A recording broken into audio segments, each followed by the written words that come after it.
My name is Mabel, and I'm 34 years old. 3 days ago, my mother called me for the first time in 8 months. Not to ask how I was doing. Not to hear about her grandchildren she's never visited. She called to tell me I needed to sell my husband's land. $3 million. In 2 weeks. To save the family from bankruptcy.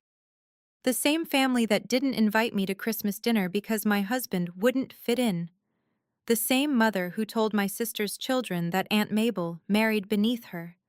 The same sister whose genius husband once called Ethan a glorified dirt digger to his face. And now they need us. Before I tell you what happened at my mother's 60th birthday party, what was revealed, and the choice I made, please take a moment to like and subscribe. But only if you genuinely enjoy this story.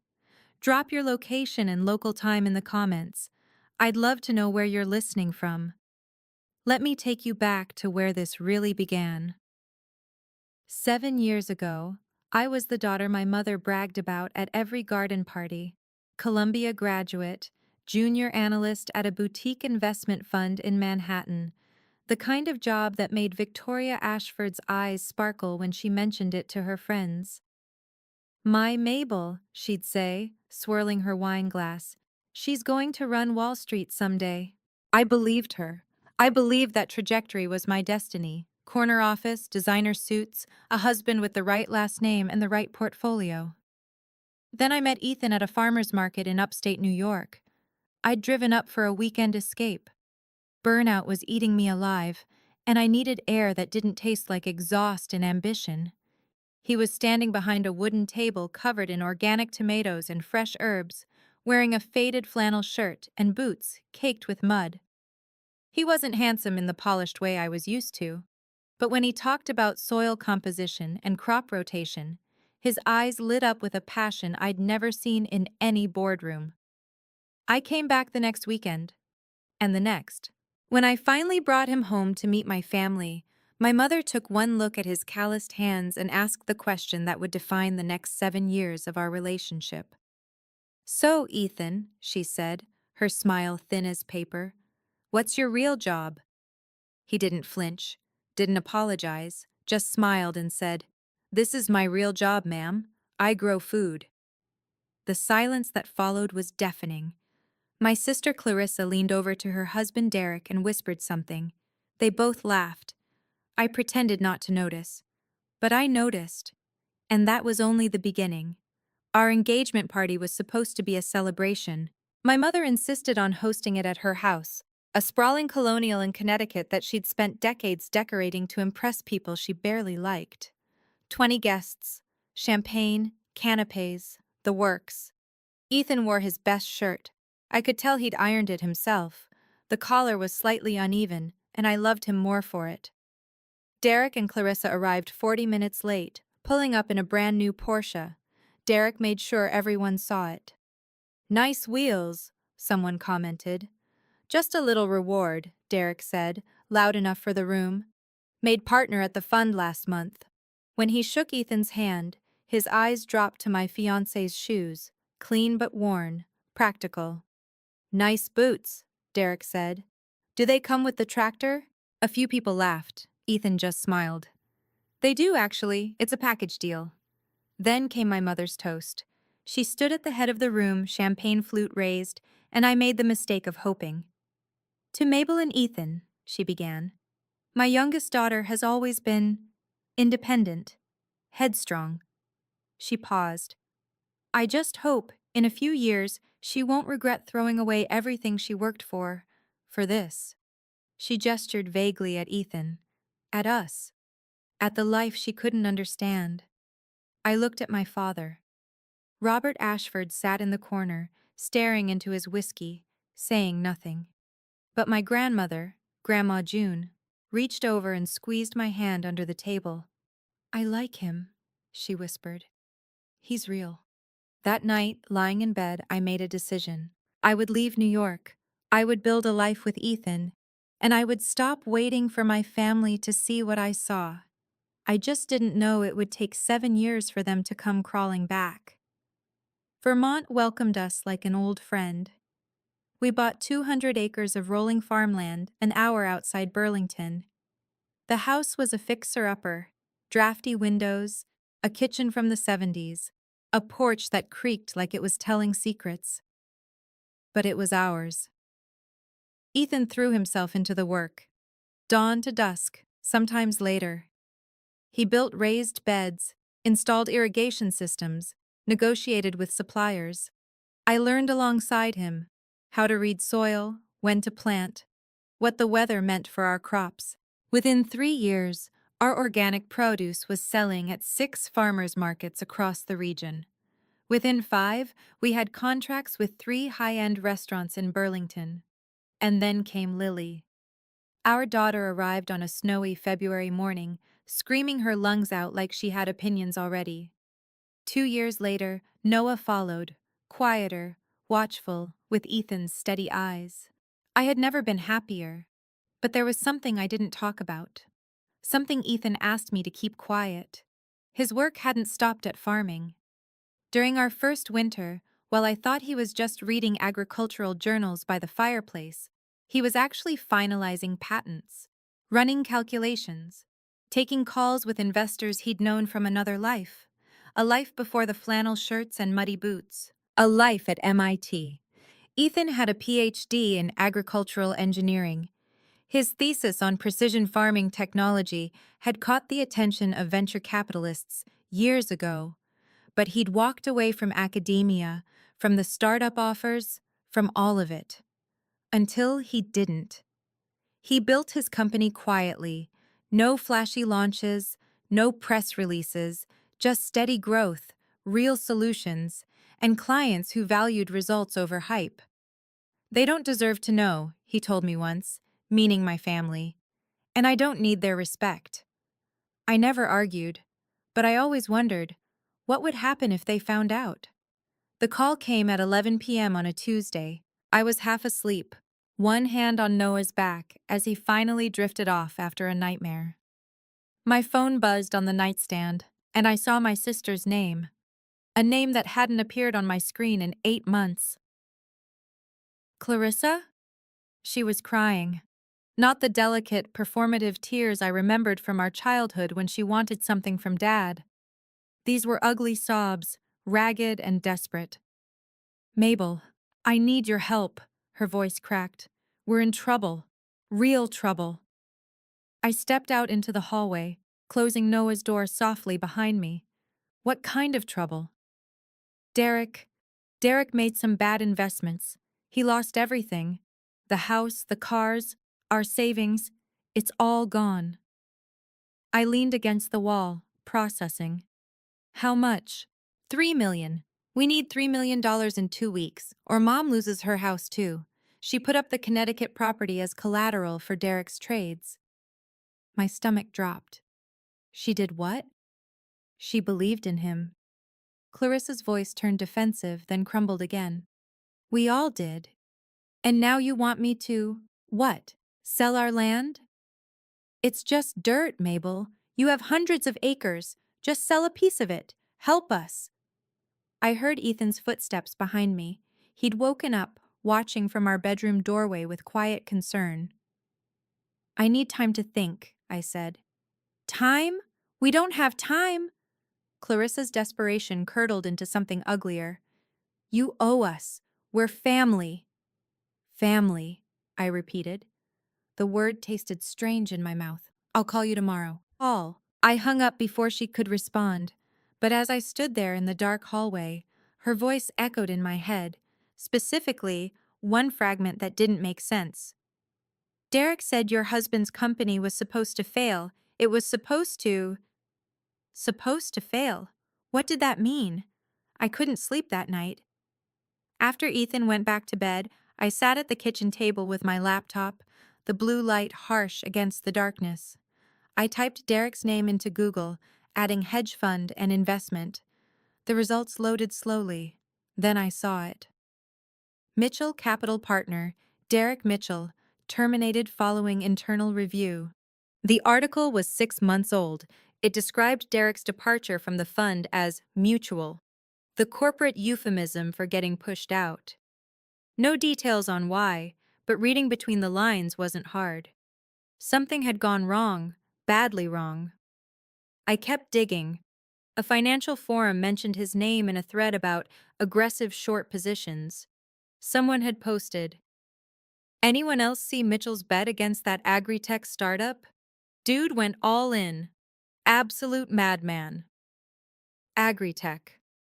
My hands went cold. I picked up my phone and scrolled through my contacts until I found Rachel Simmons, an old colleague from my Wall Street days who now worked in compliance. She answered on the third ring, her voice groggy. "Mabel? It's midnight." "I know, I'm sorry, I need a favor." "This better be good." "Derek Mitchell, you know him?" A pause, then a dry laugh. "Everyone knows Derek Mitchell, or knew him. That guy's a joke now." "What happened?" "Massive short position. He bet against some sustainable farming tech company, bet his entire net worth that they'd tank. And? Stock went up 340%. He got absolutely wiped." Rachel yawned. "Whoever runs that company must be laughing their ass off. Derek bet everything on them failing. Poetic, really." I stared at the wall. Whoever runs that company. "Thanks, Rachel. I owe you." "You owe me brunch. Call me next time you're in the city." I hung up and walked slowly back to the bedroom. Ethan was awake watching me. "You found out," he said. It wasn't a question. I sat on the edge of our bed, the phone still warm in my hand. "How long have you known?" Ethan rubbed his eyes, then sat up against the headboard. In the moonlight through our curtains, he looked tired. Not guilty, just tired. "About 8 months." 8 months. I let that sink in. "And you didn't tell me." "I didn't want to hurt you." He reached for my hand, and I let him take it. The quarterly shareholder reports showed unusual short activity. I had our CFO look into it. Derek's name came up. "He bet against your company."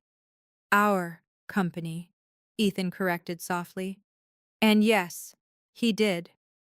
I thought about all those years of sneering comments, the way Derek looked at Ethan like he was something to be scraped off an expensive shoe. The dirt digger remark that still made my jaw clench. "He wanted you to fail." "He needed me to fail." Ethan's voice stayed calm, but I heard the steel underneath. "He hated that you chose me over whatever he thought you should have chosen. Someone like him, I guess. It wasn't enough to look down on me. He wanted to profit from my destruction." "And you just let it happen?" "What was I supposed to do, Mabel? Call him up and gloat? Warn him he was about to lose everything?" Ethan shook his head. "The best response to people like Derek is to keep building. Let them destroy themselves." I thought about Clarissa's desperate phone call, about my mother's house on the line. "They're asking us to sell our land to cover his losses." "I know." "Losses he made betting against you." "I know." My phone buzzed. A text from my mother. "We need to talk. Come to my birthday party. It's important." I showed it to Ethan. He read it, then looked at me. "Do you want to go?" I did, but not for the reasons my mother expected. The next morning, while Ethan fed the kids breakfast, I found myself searching again. This time, I typed his company name, AgriMind Technologies. The Forbes article appeared on the first page of results, dated 3 months ago. The MIT PhD who left academia to revolutionize sustainable farming. I clicked through, and there was Ethan, not in flannel this time, but in a simple navy sweater, standing in front of a greenhouse filled with sensor equipment. The photo credit listed a San Francisco studio.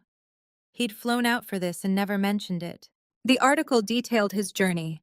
MIT doctorate at 26, offers from major tech companies he turned down, years of quiet development on precision agriculture technology. And then this paragraph. AgriMind Technologies, now valued at approximately $47 million, has disrupted traditional farming metrics by combining AI-driven soil analysis with sustainable practices. Founder Ethan Farrington remains notably private, preferring to let the company's results speak for themselves. $47 million. My husband, the man my mother thought couldn't provide for me, had built something worth $47 million while wearing muddy boots, while driving the same truck he'd had when we met, while raising our children and loving our land and never once needing to prove anything to anyone. I saved the article to my phone, not to brag, not to throw in anyone's face, but because I had a feeling I might need the truth to have a face. You found it, Ethan said from the doorway. I looked up. Lily was clinging to his leg, sticky with maple syrup. Why didn't you ever tell them? He shrugged, hoisting Lily onto his hip. Because it wouldn't have changed anything. They'd just find new reasons to look down on us. He was probably right, but I wasn't so sure anymore. Rachel called back that afternoon. I found something, she said. You're not going to like it. Tell me anyway. She'd forwarded an email, a screenshot from an internal trading group chat that someone had leaked during Derek's termination proceedings. The message was time-stamped 8 months ago. I read it 3 times. My brother-in-law's little farm project is about to tank. Got solid info from an inside source. Their tech doesn't work at scale. I'm going all in on the short. Going to make a fortune off his failure. The look on Mabel's face when they go bankrupt will be worth more than the money. The look on Mabel's face. He hadn't just wanted Ethan to fail. He'd wanted to watch me suffer. He'd wanted to prove once and for all that I'd made the wrong choice. And he'd used my mother's money to do it. I saved the email to a secure folder. Then I called my mother. She answered on the first ring. Mabel, finally, you're coming to the party? Yes. Good. Her voice softened, but only strategically. We have a lot to discuss. The paperwork is ready. All you need to do is sign. What paperwork? For the land sale. Derek's handled everything. It's very straightforward. I almost laughed. Derek's handled everything. Of course he had. I'll be there Saturday, I said. Ethan, too. A pause. Is that necessary? Yes, Mom, it is. She sighed, the disappointed exhale I'd heard 1,000 times. Fine, but please, Mabel, don't make this difficult. We're family. I hung up without responding. Saturday. My mother's 60th birthday party. 40 guests. A contract I was expected to sign in front of everyone. They wanted to use social pressure to corner me. They had no idea what was coming. The restaurant was exactly what my mother would choose. Crystal chandeliers, white linen tablecloths, a jazz quartet playing soft standards in the corner. The kind of place where people came to be seen being wealthy. Ethan and I arrived at 7 sharp. He wore a simple button-down, no tie. I'd chosen a green dress. Not expensive, but well-fitted. We looked like what we were, people who had nothing to prove. Victoria met us at the entrance. You came. Her smile was tight, her eyes calculating. She air-kissed my cheeks without making contact. Both of you. Happy birthday, Mom. Yes, well. She glanced at Ethan, then away. Come, everyone's waiting. Everyone was about 40 guests spread across a private dining room. I recognized some of my mother's society friends, women who'd been judging each other's husbands and handbags for decades, a few of Derek's former colleagues, looking uncomfortable, distant cousins I hadn't seen in years. And at a corner table, Grandma June. She caught my eye and raised her hand in a small wave. But her expression wasn't celebratory, it was worried. Clarissa was already seated near the head of the table, her face blotchy from crying that she'd tried to cover with concealer. Derek sat beside her, jaw clenched, staring at his phone like it owed him money. Mabel. Clarissa stood, her voice falsely bright. So glad you could make it. Wouldn't miss it. My father appeared from somewhere, a whiskey already in his hand. Mabel. Ethan. He shook Ethan's hand, the first time he'd ever done so voluntarily. Good to see you both. Something was off. The room had a strange energy, like everyone was holding their breath, waiting. I looked at Ethan. He felt it too. Let's find our seats, I said. Whatever was coming, I wanted to face it sitting down. The main course had just been cleared when my mother stood up. If I could have everyone's attention. The room quieted. Crystal clinked against glass as she tapped her champagne flute. Thank you all for coming to celebrate my birthday, Victoria began, her voice carrying the practiced warmth of 1,000 charity galas. 60 years. Can you believe it? Polite laughter. Someone called out, You don't look a day over 50, Victoria. She smiled, accepting the flattery like a queen receiving tribute. Then her expression shifted. But tonight I also want to talk about family, about what it means to support each other through difficult times. My stomach tightened. Victoria turned to look directly at me. My youngest daughter has been blessed with a successful little farm. A simple life, but apparently a profitable one. Little farm. Simple life. The words were poison wrapped in silk. And right now, she continued, our family needs her help. A waiter appeared from nowhere, holding a leather folder. He walked directly to my seat and placed it in front of me. I didn't touch it. All she needs to do is sign, Victoria said, her voice amplified by the silent room. Just a small piece of land, to help her mother keep her home. 40 pairs of eyes turned toward me. I could feel their judgment, their expectations, their curiosity about what the black sheep would do. Derek stood up, smoothing his expensive jacket. It's a fair market price, the paperwork's all in order. Your husband's land isn't worth much anyway. Your husband's land, not our land, not our home where we raised our children. Go on, Mabel. Victoria's smile didn't reach her eyes. You won't let your mother become homeless. You know what family means. The trap had been set. Now it was time to spring it. The whispers started immediately. Poor Victoria. A woman to my left, loud enough to be heard. Imagine having to beg your own daughter. Can you believe she'd even hesitate? Another voice from somewhere behind me. Clarissa leaned forward, her face flushed. Mabel has always been the selfish one. She abandoned us to play farmer's wife while we handled everything here. I felt Ethan's hand find mine under the table. Steady, warm. Derek circled closer, sensing blood in the water. Let's be honest here. Your husband got lucky with some dirt. The least you can do is share the wealth. That's what family does. The least we can do, I repeated quietly. That's right. He was enjoying this now, playing to the audience. I mean, what has he ever contributed?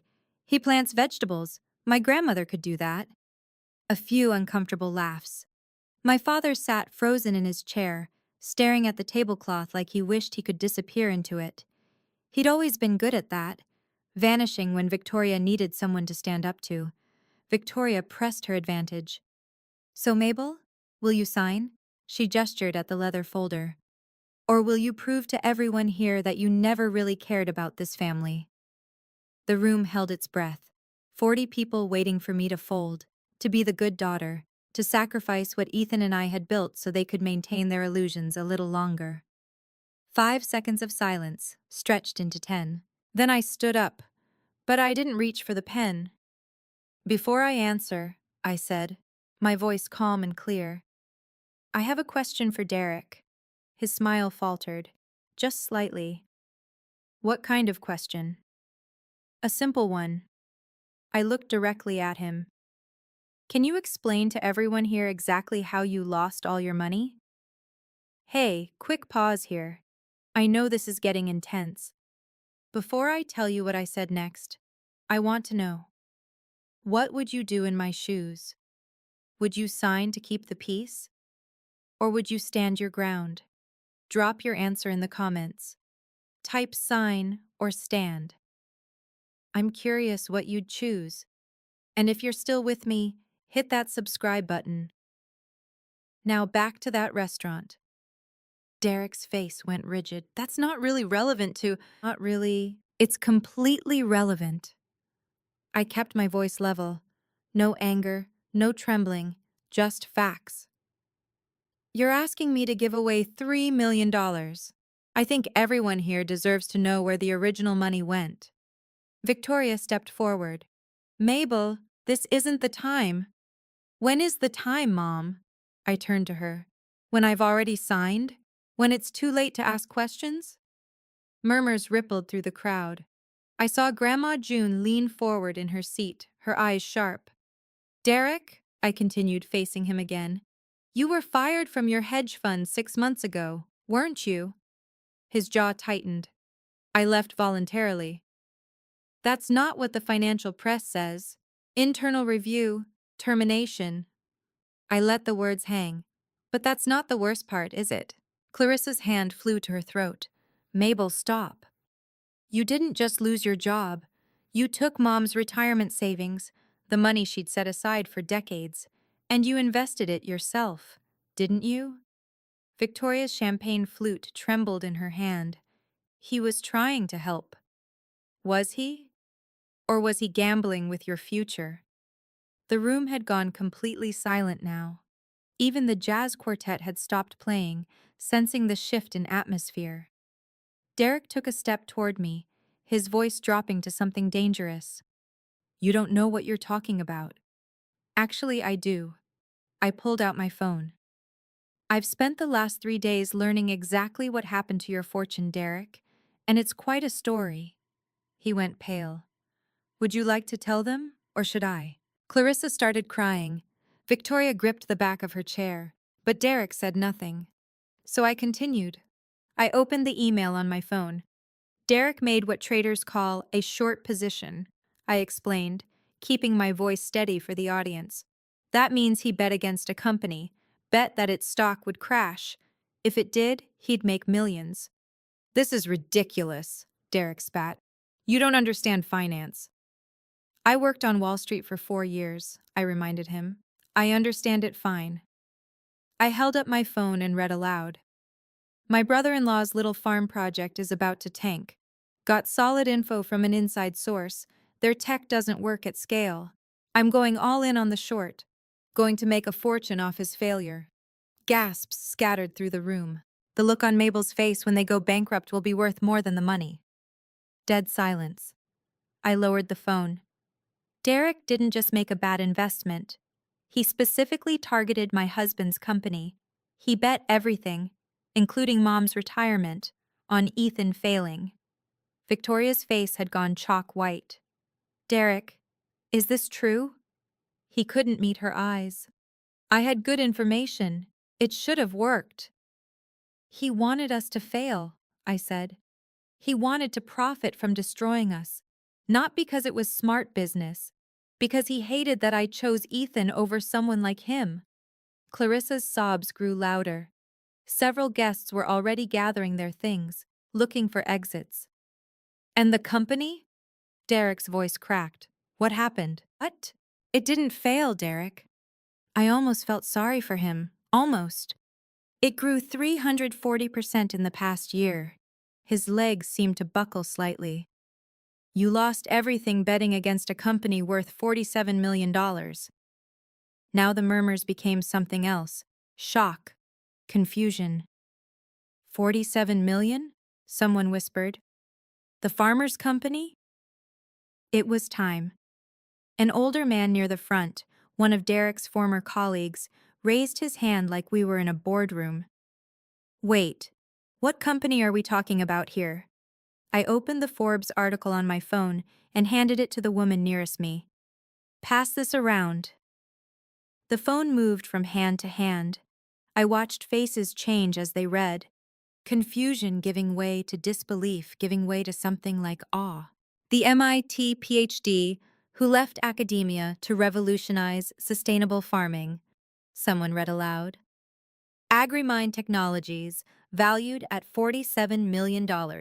Founder Ethan Farrington. The name landed like a bomb. Derek shoved through the crowd to grab the phone. His hands were shaking as he stared at the screen, at the photo of Ethan in his navy sweater, standing in front of his greenhouse. That's bullshit. His voice had gone hoarse. He's just a farmer. He plants vegetables. Ethan had been silent this entire time, sitting calmly beside me. Now he stood, and somehow the room felt smaller. "I am a farmer," he said, his voice quiet but clear. "I'm also an engineer. I have a doctorate from MIT." He paused. "The two aren't mutually exclusive." You could have heard a pin drop. Victoria's champagne glass slipped from her fingers, shattering on the marble floor. Nobody moved to clean it up. From the corner, Grandma June's voice rang out, thin but triumphant. "I always said he was the smartest one in this room." She was smiling now, her eyes bright. Nobody listened. The room erupted. Whispers, exclamations, guests pulling out their own phones to verify what they'd just heard. And Derek just stood there, the Forbes article glowing on the screen in front of him, watching his entire narrative collapse. $47 million. The dirt digger was worth $47 million. The chaos settled slowly. Guests found their seats again, but the energy had shifted completely. They weren't looking at me with pity anymore. They were looking at Victoria. My mother stood frozen, broken glass at her feet, mascara beginning to smear at the corners of her eyes. "Mabel." Her voice was small now, nothing like the commanding tone from minutes ago. "Please, we're still family. Whatever Derek did—" "Mom." I kept my voice gentle but firm. "I'm not signing anything. But you have the money. You could—" "Yes, I could." I picked up the leather folder she'd so carefully prepared and set it aside, untouched. "But this land isn't mine to sell. It's Ethan's legacy for our children, our home. And I don't have the right to give that away." Clarissa lifted her tear-streaked face. "So you're just going to let Mom lose everything?" "You spent 7 years telling me I made a mistake," I said, addressing the whole room now. "You excluded me from Christmas. You told my nieces that I chose poverty. You cut me out of family photos because Ethan wouldn't fit the aesthetic." Victoria flinched. "And now you're asking me to sell our land, our children's inheritance, to cover losses from a bet made against us." I let that sink in. "Think about that." "We didn't know," Victoria whispered. "I didn't know what Derek was doing."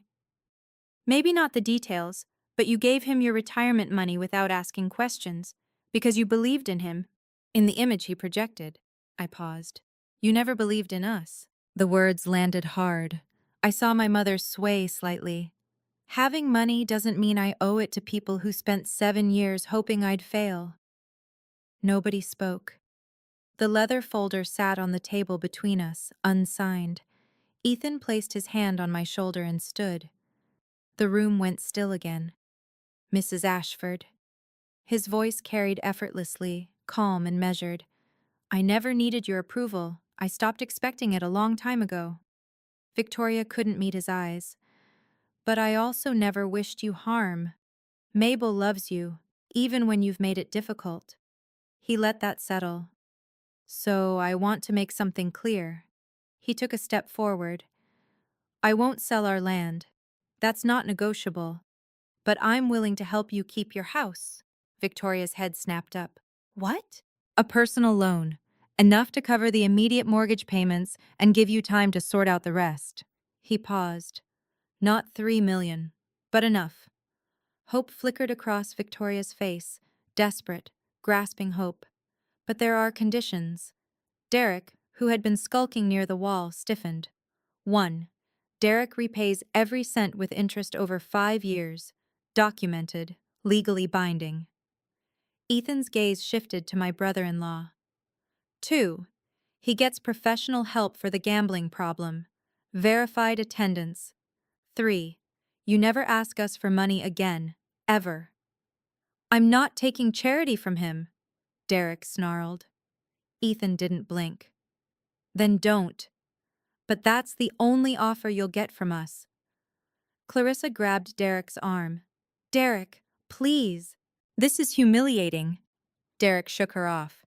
"You expect me to take a handout from the guy I—" He stopped himself, but everyone heard what he didn't say, the guy I tried to destroy. "This isn't revenge," Ethan said quietly. This is a boundary. Learn the difference. Victoria looked between her son-in-law and her youngest daughter's husband. The choice was written on her face. Pride versus survival. She didn't answer. But Derek was already grabbing his jacket, storming toward the exit. This isn't over, he spat. Nobody stopped him from leaving. Okay, I need to pause here. That moment, when Ethan laid out those conditions, I saw my mother's face change. She finally understood something she'd missed for 7 years. We weren't the ones who needed them. They needed us. What do you think happened next? Did she accept? Did Derek come back? Drop your prediction in the comments before I continue.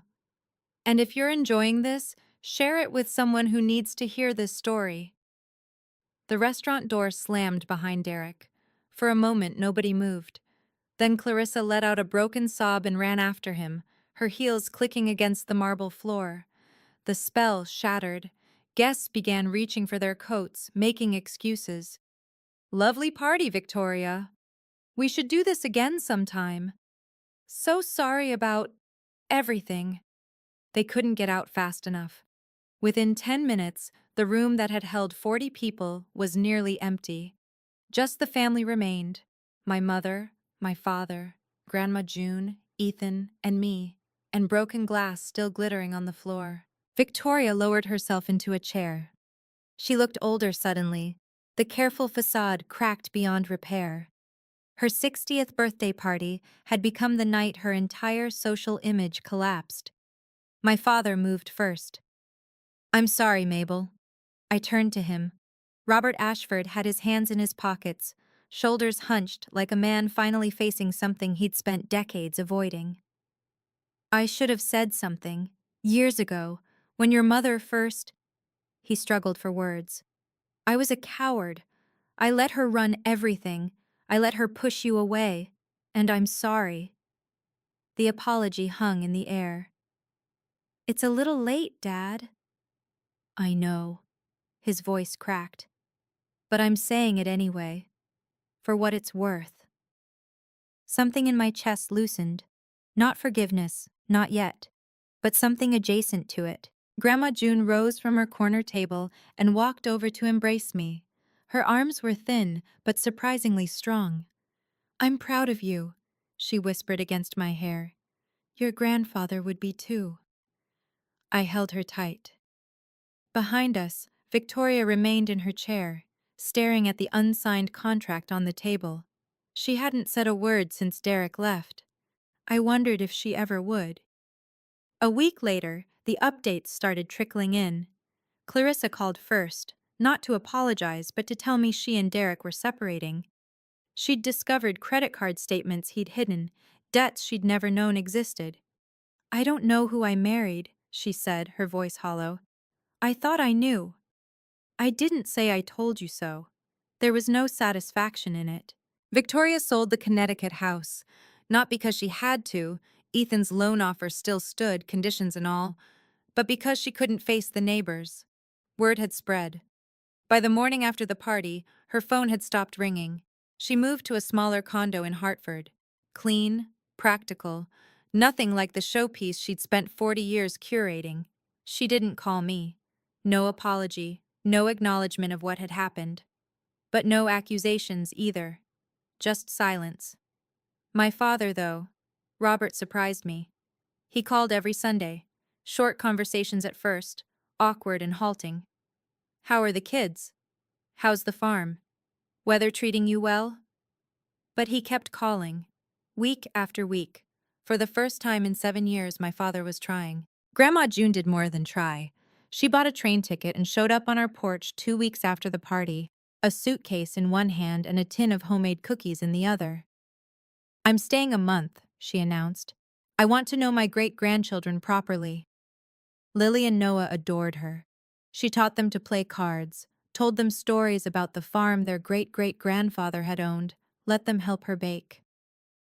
I watched them together one afternoon, June laughing as Noah tried to crack an egg, shells everywhere, and felt something I hadn't expected. Not victory, relief. There's a difference.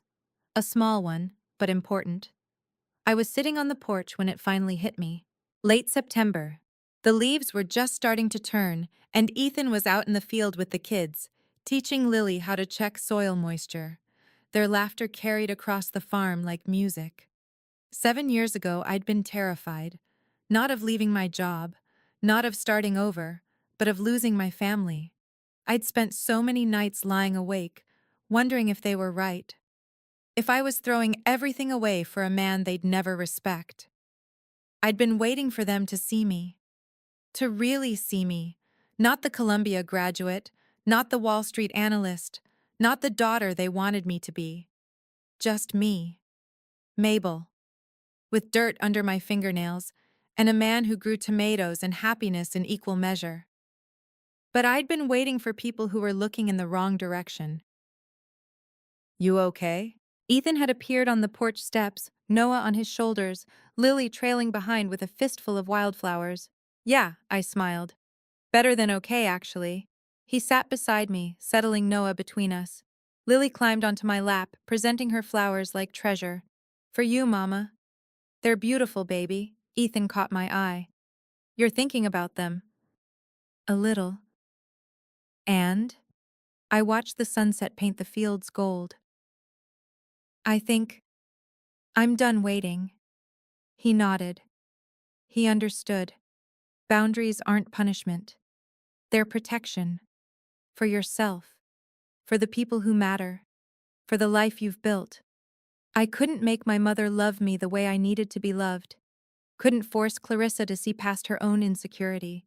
Couldn't fix what had been broken for decades. But I could choose differently.